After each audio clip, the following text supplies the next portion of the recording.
A couple days ago, during his Mafiathon, Cenat set the world record for Twitch subs at 1 million subs and even went way over that. And this left a lot of streamers wondering, could this be me? But most importantly, how did he get from GTA RP streams to this in the span of 4 years? Hi, I'm a nobody who's obsessed with that kind of stuff. And I also want to know, what can we learn from this? Now, I could easily tell you that yes, all you have to do is get Ice Spice to your stream, get yourself a huge room, spend some money on entertaining activities, collab with other famous creators, and you too will get 1 million subs. Oh, did it sound like I was downplaying his success? I was, intentionally. Because that's what most people are thinking. They're thinking, of course, if I was hanging out with Kevin Hart, I would also break sub records. But that's not true. There are so many factors that will determine whether or not a streamer will experience exponential growth that it's gonna be instantly downplaying whenever we attribute it to one single thing. Oh, it's just luck. Oh, it's just celebrities. Oh, he's a plant. As if there was no difference between this stream and your stream.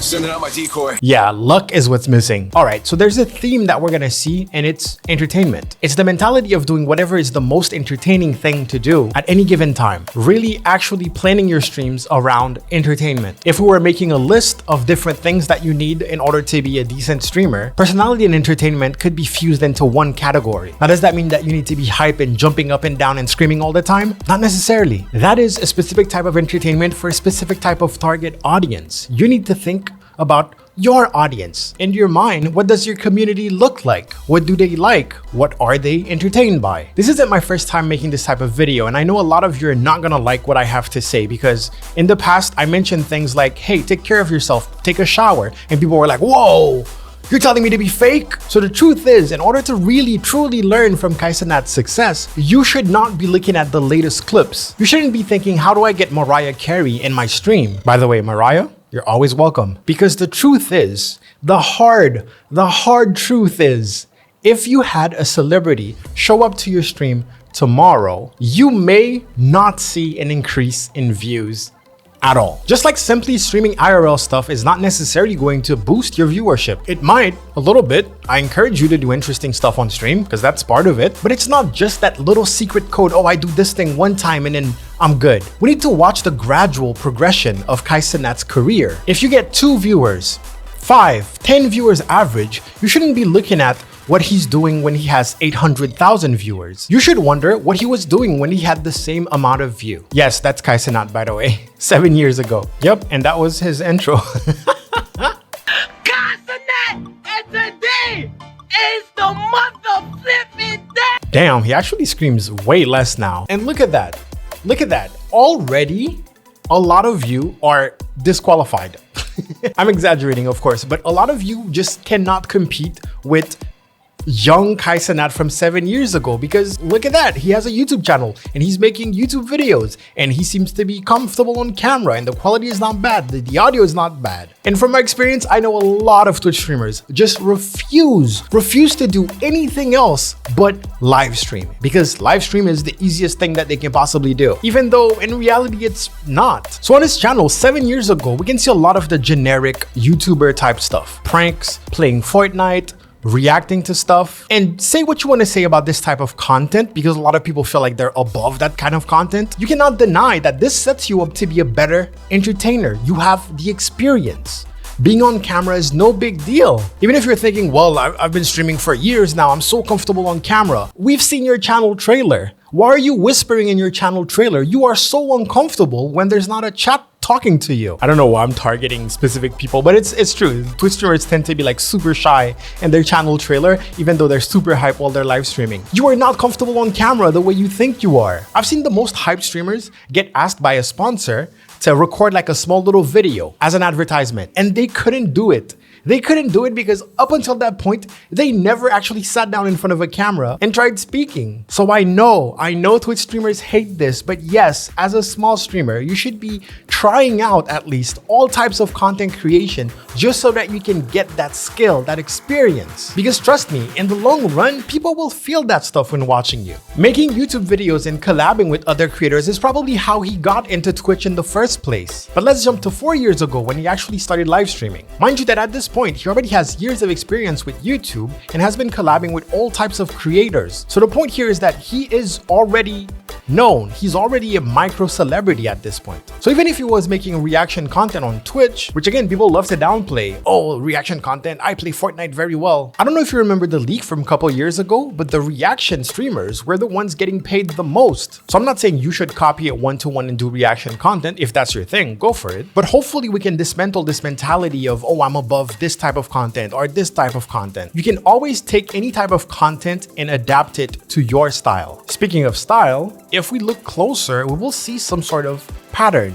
We see Cenat reacting to videos that involve hip-hop, videos that involve New York, videos that involve food from New York. Whether it's intentional or not, those videos have a clear target audience. For example, I have no idea what chopped cheese is. You'll also see reaction content about people in his circle, in his group of friends, even reacting to himself. So the pattern that we notice here when it comes to live streaming is that there was the YouTube grind and then there was the reaction to YouTube videos from a small group. There was still some gaming going on, but instead of playing GTA RP where you get to know all the different characters in a city, in a server, Kai's fanbase was being exposed to other creators. I know I say being exposed like it was a bad thing, but those creators were also on the grind, also posting YouTube videos, also live streaming, also growing their fanbase, and also showing Kai's videos, which leads to, oh, this person knows that person and knows that person, and together collectively have enough clout to be like, hey, this guy is cool with Soulja Boy, why don't you tell him to stop by? Soulja Boy, who had been live streaming for years at this point. Yes, I do believe the Soulja Boy collab was with Aiden Ross first, but my point still stands. A lot of streamers in their little corner grinding, making moves,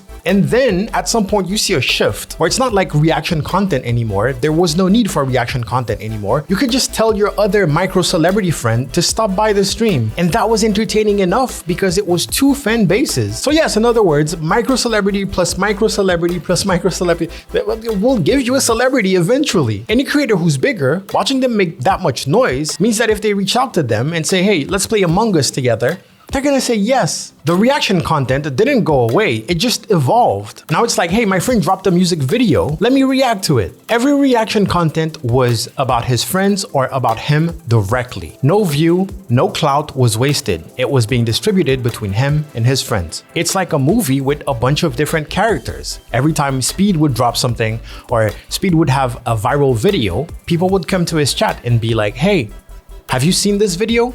Have you seen this clip? Have you heard what Speed did? Which means that Kai could provide extra value to Speed fans by not only reacting to Speed's content, but also straight up calling Speed on Discord right after that, and then discussing the matter. And that was still 3 years ago. So what's the lesson here? Collaborations?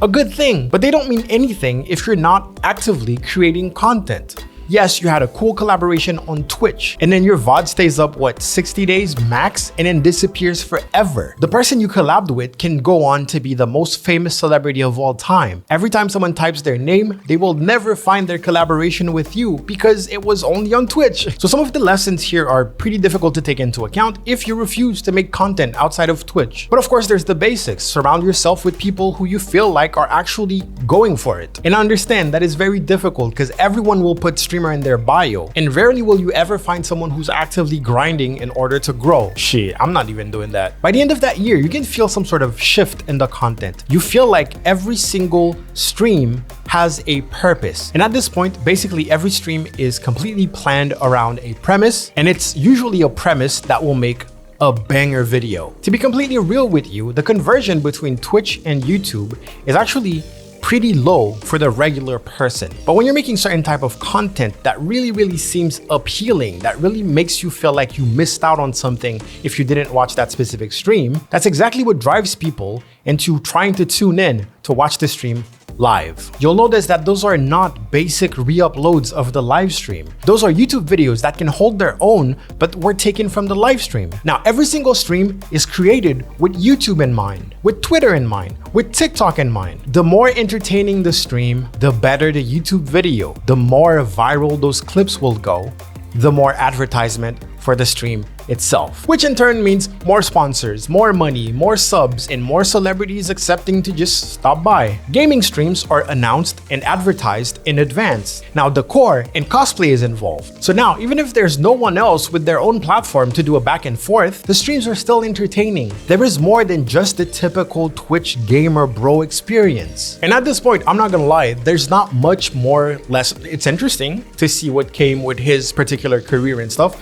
but there's not much more you can learn with that, apart from the entertainment never stopped. He never got lazy. He was on top of trends. He would make sure to incorporate, not only react to like Dream's face reveal, like the most popular stuff, but also have multiple YouTube videos about it, recapping the stream or its own YouTube video. Having clout is kind of like having money. You have more possibilities. You have more stuff that you can possibly do. So that's why I say the lessons kind of diminish at this point. One example that I love giving is that a famous streamer can go to the bathroom for like 10, 15, 20 minutes, but if you read the chat, that's enough to entertain the heck out of you. Everyone's trying to be a comedian. Everyone's trying to be as funny as possible in the chat. You can just read chat and be entertained. You and I don't have that luxury. So the lesson here would be, hey, don't go to the bathroom for too long if you're live streaming. Anyways, I feel like I've been yapping for way too long. Hopefully that gives you an idea of how he managed to rise to fame and get like the world record of Twitch subs. I don't see anything in there that says that luck is a huge part of it or whatever, but probably maybe the 1%. But the truth is there was actually proper grind involved. There was a strategy, whether it was intentional or not. There were other people involved which benefited him, but at the same time he was benefiting them. And like him or not, we cannot say that his personality is like dull or bland or whatever. I personally don't like the screaming, but I'm not gonna sit here and be like, oh, it's not entertaining. Anyways, if there's something I want you to take from this video, is not, hey, you should copy his career one-to-one. First of all, you can't, you're not him, but you can at least understand that things are not random. There's almost always a strategy behind exponential growth. And most importantly, there is hard work, hard, consistent work. And if you would like to see a list of excuses, just read the comment section. And yeah, I'm Get Level. I make more videos about live streaming than I actually live stream. So if you like that kind of stuff, make sure you subscribe and turn on notifications.